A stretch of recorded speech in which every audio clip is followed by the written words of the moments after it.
Yeah, today I had the privilege of walking into Cabinet lawn with the Minister of Home Affairs, and we anticipated there to be a crowd there, and indeed we found about a half a dozen people waiting to speak to the minister, and so I had a privilege of joining that conversation.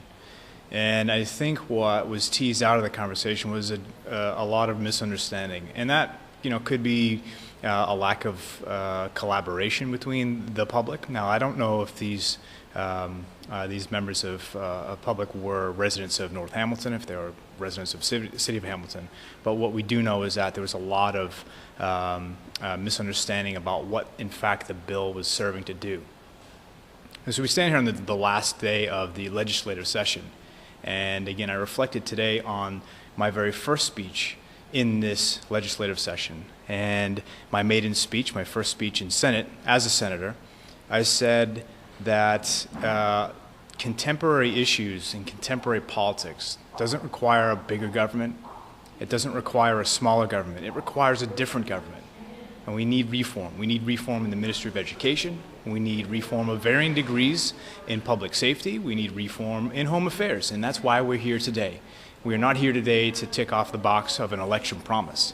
We are here today to look at contemporary problems, contemporary challenges, and contemporary solutions. And so that collaboration is bounded about as a buzzword. I hear that all the time. But frankly, what happened today on the lawn of Cabinet was collaboration. It was the time taken by the minister to actually speak with these people. And at the end of the conversation, they said, "Thank you. I understand now," and they really were appreciative. Whether they agreed with the granular details of the bill or not, I don't know. But they were happy with the explanation given. They were happy that they were going to have a voice because they thought that they were not going to have a vote anymore. It was simply going to be turned over to business, which is certainly not the case. And wherever that came from, it doesn't matter. It's up for the ministry. It's up for the minister to deal with that, and that is essential. That is a definition of collaboration, and it's encouraging to see, and it's encouraging to be a part of. And so, again, we don't need a bigger or smaller government. We don't need a bigger or smaller corporation. We need a different one. We need a more dynamic one. We need a more agile one that is going to simply address contemporary political, contemporary safety issues, contemporary economic issues. That is what we're doing here today.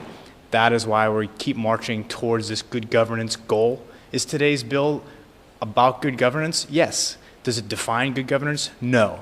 It is a step, albeit small, in that direction. And we're not going to stand still. We're not moving backwards. We're going to continue to march at that goal, good governance. So that's essentially what we discussed and debated today. And we were successful in passing by a vote to 7-3. And I get the concerns, the needs and expectations, and again, part of the collaboration will continue. It doesn't end the time the bill passes. So, thank you.